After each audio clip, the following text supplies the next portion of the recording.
Hi යාළුවනේ අද මේ අපේ ගෙදර තියෙන දඹල වැඩේ මේ දවස්වල ඉතින් දඹල තියෙනවනේ. ඉතින් මම හදන දඹල දැන් මේ කඩා ගන්නවා. අපේ තාත්තා තමයි ඉතින් මේක ඉඳලා තියෙන්නේ. ඉතින් මේ උනාට දැන් මේ හුදටම දඹල දැන් ඇවිල්ලා තියෙන කාලේ දැන් දවස් ගානෙම වගේ දඹල තියෙනවා. ඉතින් අපි දඹල ටිකක් කඩාගෙන දඹල ව්‍යංජනයක් හදන්න තමයි අද දවසට යන්නේ. මේ දඹල වැඩේ කොළ පාටයිනේ දඹලත් කොළ පාටයිනේ. ඉතින් අපිට ඒක හරියටම පේන්නේ නැහැ. මේ සමහරක් වෙලාවට එහෙම අස්සයසි තියෙනවා. නමුත් දැන් තන්දි හොඳටම පේන ටික මම දැනට කඩා ගන්නවා. බලමු අපි මේ පැත්තේ ගිහිල්ලා මේ වැලේ උඩ තමයි ගොඩක් වෙලාවට අර කොළත් එක්ක අස්සි දඹල ටික තියෙන්නේ. මේකම මට මතක විදිහට මේ දඹල වැල නම් කොරෝනා කාලේ තමයි මේ අපිට කොරෝනා කාලෙට කලින් මෙතනම තිබ්බේ දඹල වැල. මේක දැන් අවුරුදු 5ක් විතරත් වෙනවනේ. හැබැයි මේ දඹල වැල මැරෙනවා අර කාලෙකට ආයි ගානට ඒ තියෙන කාලෙට දඹල ටික වෙනවා. මේ මෝරච්ච කරලුකුත් තියෙනවා බලන්නකො. ඒක හොඳට මෝරලා දින්න මම ඒ කරලා ඒ විදිහටම තියෙනවා අපරාධන කරන එක. ඒක මේ ලපටිය තමයි රස. ඊළ ව්‍යංජනේ රස ලපටිය.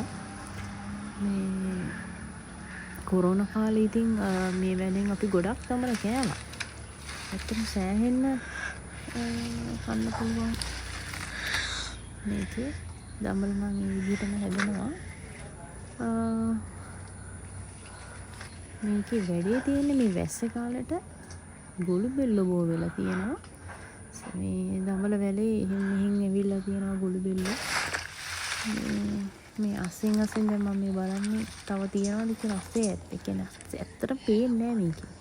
දඹල වැලේ අස්සෙන් තමයි තියෙන්නේ.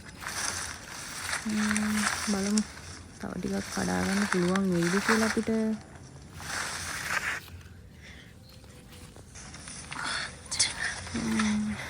මේ බලන්නකෝ මේ දඹල වල අපි තාත්තා තමයි මේ පොඩියට ඉනි වගේක් ඉඳලා ওই පොඩි නැස්සක් ගහලා දින තාත්තා තමයි.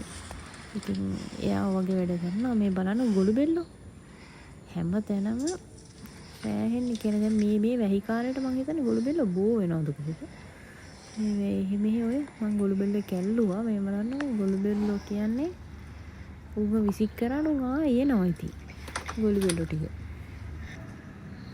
දඹල මල් තියෙනවා සෑහෙන්න. ඒ කියන්නේ තව ඉස්සරහට දඹල ටිකක් උන්ට කඩා ගන්න පුළුවන්. මේ තියෙන පොඩි තාම තියෙන ලපටි චූටි කියන්නේ චූටි කරල්ලාගේ ඇවිල්ලා තියෙනවා. ඒවන තව දවස් 2-3ක් යනකොට ආයි හොඳට කරල් මට්ටමට ඇවිල්ලා අපිට ගන්න පුළුවන් කෑමට. මේකේ අර වාසිය තියෙන අර එළවලු කඩවල වලින් ගන්නකොට අපිට සෑහෙන්න දැන් සාමාන්‍ය දඹල ගණන් කාලෙට ගොඩක් ගණන් කාලෙටදී අපි මම දඹල කඩෙන් ගන්නෙ නැහැ. අතර මේ තියෙන කඩාගත්තු ටික අපිට ව්‍යංජනයකට දවසට ඉතින් නැති දවල්ට. දඹල ව්‍යංජන හරි රසයිනේ. ඔලුත් කාලා බලන්න.